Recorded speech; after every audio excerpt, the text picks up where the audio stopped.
Well, in this video, you're going to get an honest review of the Norwegian cruise ship, the Sun.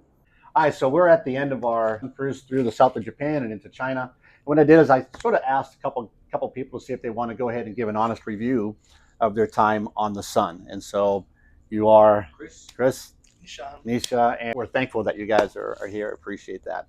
So I'm just going to ask you guys just a series of 10 questions. You're going to rate that on a scale of 1 to 10, obviously 1 being not the best and 10 being the best. All right. So first question, how would you rate your embarkation experience? Your time from getting from the terminal to the cruise ship on a scale of 1 to 10. Chris? I guess all ports have varied a little bit. It's been reasonably straightforward, in my opinion. What's that, a 4? It's been, yeah, probably, no, I'd say about 6. About a 6, okay. No, 8 was good. Okay, 8 for you. What time did you guys get on? About 12 o'clock. About 12, okay. Yeah, mine was 11 to 11:30. Right. So for me, and I'll give you my experience for each time after each question, ours was about an 8, 8.5. I mean, we got to the terminal around 12:30 or so, give or take. And from the terminal to the cruise ship, about 30 minutes. There was hardly anybody there, and I thought they did a great job they had like 30 different stations out there, and so the line, I thought, moved fairly quickly. So my experience, and I've been through other ones that are just crazy, I thought they did a pretty good job there. Number 2, how would you rate your stateroom, whether your balcony, interior, or whatever, and rate the room, the size, the comfort of the bed, and all that. I'll start with you. Yeah, the size was good. Comfort of the bed, fine. Right. Are you inside, balcony? Where? Balcony. Balcony? Solo balcony. Okay, all right. And everything's great. Just the balcony door, I don't know if other people had it too, they said. The whistling sound sometimes. Sometimes. So, yeah. And that would wake you up because that whistling sound is very high-pitched. Okay, on a scale of 1 to 10? It wasn't every night. So give it a 7. Okay. I think the staterooms are fine. I had exactly the same issue with whistling. Yeah. Particularly the first day of the cruise, I think it was. I think they're a good size. It actually surprised me how nice they were. So I think it's a solid 8.5. Okay, you on a balcony as well? Balcony. We did have an air conditioning issue. Do you have any air conditioning? It was too warm sometimes. Well, I've never been on a ship yet. Ours is freezing. Freezing. Yeah. Oh my gosh, it's really. My wife likes that, so it was perfect for her. Yeah. We're on a balcony as well, and again, I give it that 7.5, 8 deal. I thought a lot more drawer space and closet space than. Obviously, if you're on the inside, which I didn't really talk to anybody in the inside cabins, but I was pleasantly surprised at how much space you had. We didn't have the issues with the door. Number 3, how would you rate the overall cleanliness of the ship? Start with you. I'd say pretty good. Solid 8.5 again. Okay. Yeah, 9. Yeah, I was very clean. And yeah. If there's something messed up, it gets cleaned up fast. Right. I thought, when I walked on, because my wife has been on the Sun before, and I've never have, and so I think, and it stayed clean. I think throughout the cruise, even cafeterias, the dining halls, all of that. I thought they did a fantastic job, and again, me too. I'm probably in that 8 range for the overall cleanliness of the ship. Go number 4. Now, how would you rate your breakfast, lunch, and dinners? At the buffet only first. Oh. If you ate there, okay. Yeah, not great. Okay. Let's say 5. Okay. Anything in particular that would give that sort of? The roasts were nice, but that's a roast, right? Right. It's the quality of the meats and stuff like that. But some of the other dishes were just not hitting the mark. Right. Variety there as well. Okay. And there's also with breakfast in particular, it's the same breakfast every day. Yeah, there was no variety in the breakfast. Never the hash browns came out, and also the banana issue. I think we discussed before. That's always the way, man. Bananas and they're gone. Yeah, I haven't been on a ship yet where the bananas don't run out. Yeah. So you're about a 5, and where are you at, Chris? Probably a 6. Okay. It was okay. It was just a bit boring, not exciting. Right. I think the frustrating thing is the problems would be easy to fix, like running out of stuff. Yesterday morning, when you looked at what was on there was hardly any fruit. There was no yogurt whatsoever, no bananas, and it sounds like you're just whining for the sake of it. But it's just All right, now we'll go to the dining halls. So same thing. They offer breakfast, lunch, and dinner. Don't know if you did that. We'll go with you. How about the dining halls? To be fair, I've only done the evening, and we've done that probably 90% of the time. We've only done the buffet, I think, once or twice. Okay. All right. Service is usually pretty good. The food itself, it's a bit boring. Portion size is really small. I always order a side of fresh vegetables and mashed potatoes and fries, whichever I fancy on the night. So when my main comes, I've actually got some vegetables because the meal will quite often turn up with a bit of chicken, something else. Always, I've never seen a pea on this ship. All right. On a scale from 1 to 10? 6.5. Okay. Yeah, same. The dinners were the only meals I had, and I had a few. The portions are a bit too small, and also the variety. Like we're like, at one point, all our dishes had a tomato in it, so it's like A tomato-based kind of deal, yeah. Tomatoes. Right. And sometimes the desserts are very slow to come. So say you went for a 5:30 dinner, you'd actually miss the 7 p.m. shows because you're still there at 7:15. Right. So a bit faster on the end scale. Entrees come out fast, but then the end, if you order desserts and stuff, takes a bit longer. It was a little lag time between there. I would agree. And so, what number did you give it? I'm sorry. You were 6. The 6. Yeah. For us, I think I feel and share both of those. I think the portions were a little on the smaller side. I will have to say that the bread was probably the worst bread on a cruise ship I've had. It was really, I don't know about you, but I like bread with my meals.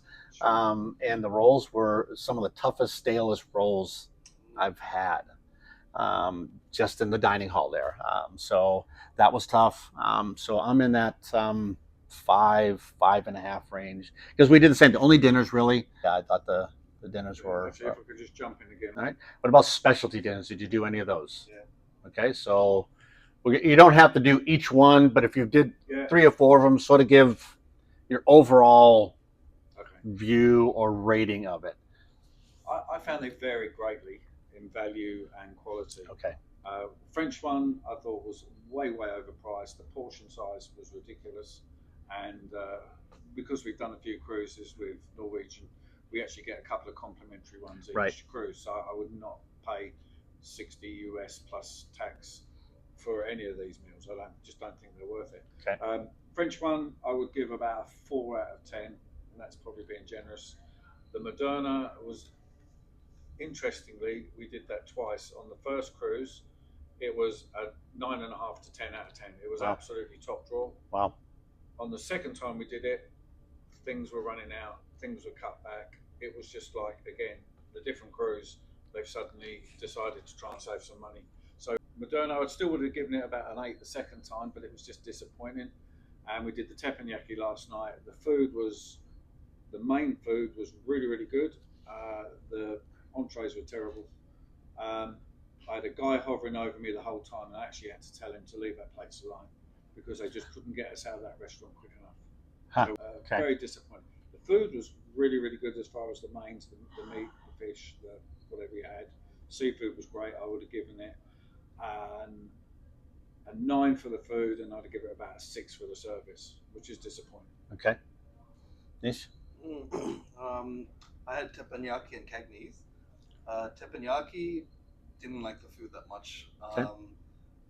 Needed more flavor, and yeah, as you said, the entrees or the appetizers were terrible, like an onion and what is it, zucchini or cucumber? There's a couple zucchinis in it, carrot, and that's it. It's like, okay. And you're eating them by themselves. So the rice comes with the egg rice, but the meats and stuff are not cooked yet. So you're like, okay, I'll eat that while it's hot. Right. But that's what they do. Anyway. That's what they do. Yeah. So teppanyaki 6.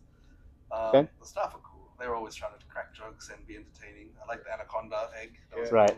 Cool. Yeah. Cagney's amazing. I was so surprised because last time I'd say 8 out of 10, but now I'd say 10 now. Oh, the good. ribeye was just the best ribeye I've had in years, and that's off the ship as well. And service was great, and it was just perfect. Good. Yeah, we did 4 of them. We did teppanyaki, we did the La Bistro, we did Moderna, and then we did Cagney's. Again, I'm not going to all details of all of them. I thought that the best was Cagney's, and second was teppanyaki. Moderna was third, and then fourth would have been the Le Bistro.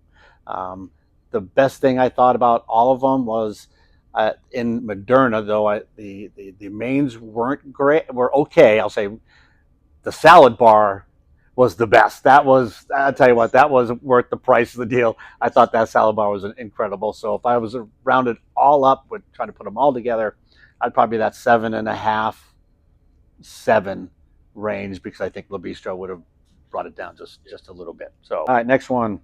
How would you rate the musicians on board? Overall, the quality, variety, and things like that. Overall, music on the ship. And it may not be something that you're interested in, but maybe you did hear them. So, they're all right. Okay. Give them a 7. Okay. I listened to more of it earlier on in the cruise. Okay. And then I slept more later on in the cruise because there's more nighttime entertainment. Yeah. But yeah, they're all right. They're good. Okay. All right. Very good. Yeah, I'd leave it at a 7. Okay. Yeah, it's there and it's okay. Right. Yeah, we've seen all of them, and so I'm in that 6. Some more. I want when I music, I want a place where you can sort of open up and enjoy and stand and dance and all that. I don't think they really offered a lot of that. It's more sit down cocktail type music, which is okay if that's what. But it'd be nice if they had a little bit more variety and space, with the bands. You have that up top at the Spinnaker area, but at least the time we went, it really wasn't, even though they have a dance floor there, nothing worth dancing about. So, and I would give overall, I'd probably that 6.5, 7 range. Did you rate the bars? How were they? Enough of them, staffed properly, variety, sports bars overall. If you went to any of them, how would you rate the bars? I thought they were pretty good. Okay. Actually, yeah, quite friendly and helpful, and they were never too busy. So. Okay. Good. What? Yeah, 9. Okay. Yeah, I'll give 8. Right. There's bars everywhere, so you don't have to walk for a bar. You can see them and there's staff there. There's never a queue. Well, hardly. No, yeah. And good, and some of them are nice. They're like relaxed. Right. Especially with the card. Sometimes they don't even ask for the card. Right. They just help that vibe that it's not transactional all the time. Right. So it depends on the bartender, but some of them are more relaxed. What did you say your overall score? You said 8? Is that what you said? What did you say? You said like an 8, 9. Yeah. I think 7. 7? 8. 8? 7. Okay, all right. Well, we'll give you a 7.5. You're sort of in between. Yeah, I'm probably that 7.5, 8. There were some bartenders were heavy-handed, which is rate the overall variety shows that we've had. Well, I haven't seen too many at all. Okay. We went to probably 1 or 2, and we didn't last more than a few minutes. Okay. But we have seen a lot. I mentioned about pre-COVID. I think the quality was a lot better. Okay. I'd probably rate it around about a 5 to 6. Okay. Yeah, about a 6. I thought the NCL dancers were good. The singers and dancers. Right. They kept their pitch good, all 4 of them. But I missed some of the earlier shows because of the issues with the Freestyle Daily not printing. So Okay. I only really saw the big main ones. Okay. A little bit of the soloists, which was okay, but Yeah. There are other cruises that do better than the NCL ones, especially on these smaller ships. Right. So I would say about I said 6. A 6. Yeah. All right. So for us, I thought when we first got on, the welcoming show was not good at all. I thought and like I said, not everything could be perfect. But as it went on, I thought the variety shows got a little bit better. The Motown I thought was probably the best one that they did, and I thought I'll give that overall probably around a 7, 7.5. How would you rate the NCL app and the internet? Yeah, very poor. Drops out a lot, hard to get on, and just doesn't update very well. I mean, for me, it's a 2. 2, right? Yeah, probably a 4. Any ship, the Wi-Fi is going to be in and out, so that's given, but it's been pretty bad. Right. I guess sometimes you would go into the NCL app without your internet connected, and it would actually show you the past cruise. Like the date would be like November 22, and you're like, what's the date today? It's almost December. And then if you didn't look at the date, you'd be looking at all the old data, and it's not necessarily the same. Right. So they've done that on purpose, but it's a bit misleading. They should really just say log on to NCL's Right. Wi-Fi. There's a part in the app where it says more at sea, and that's your free minutes. Maybe you get 2 hours free or something. Most people, I don't know what you got, but the one above it looks just the same, and you have to pay, and it costs you $100. And I got a friend who paid it by accident because it looked like the free one, because more at sea generally looks like you're paying more for more at sea. Right. Yeah. So I think it's on purpose, because he said a lot of people have said the internet manager or the communications manager has said that a lot of people have done that. And I'm like, if a lot of people do that, change it, because it's a trap. It's $100 trap. And look at the queue today, massive queue. Yeah. But that's because of the Taiwan immigration. Yeah. So, you know, I don't really do the internet. You know, we did with the specialty dinners. They gave you whatever 120 minutes or whatever it was, you know, for buying four meals. You know, for me, if I'm going to be in a port basically every day, I really don't need internet. You know, I can see if people need it because they're working or whatever. But I think the app is really wanting. You know, I mean, it really is not efficient enough. It doesn't really give you enough information, and so that makes it difficult, because other places, other ships we've been on, you know, you can look at the money you've spent. You know, you can look at, you know, the casino time you've been, the bar, even if you're not paying. You know, even if you're not paying, it has it there, $0 or whatever. You know, this is really doesn't provide, I think, enough information. You know, so I'm poor that. I'm more 2 or 3, if that. 2. All right, final question, guys. So overall rating of the cruise ship, the Sun, again on a scale of 1 to 10. Okay, well, I always believe when you're judging a ship, you should base it on how much you paid for the cruise, Okay.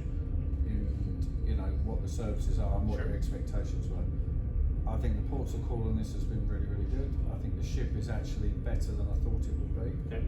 I would give this a solid 8 out of 10.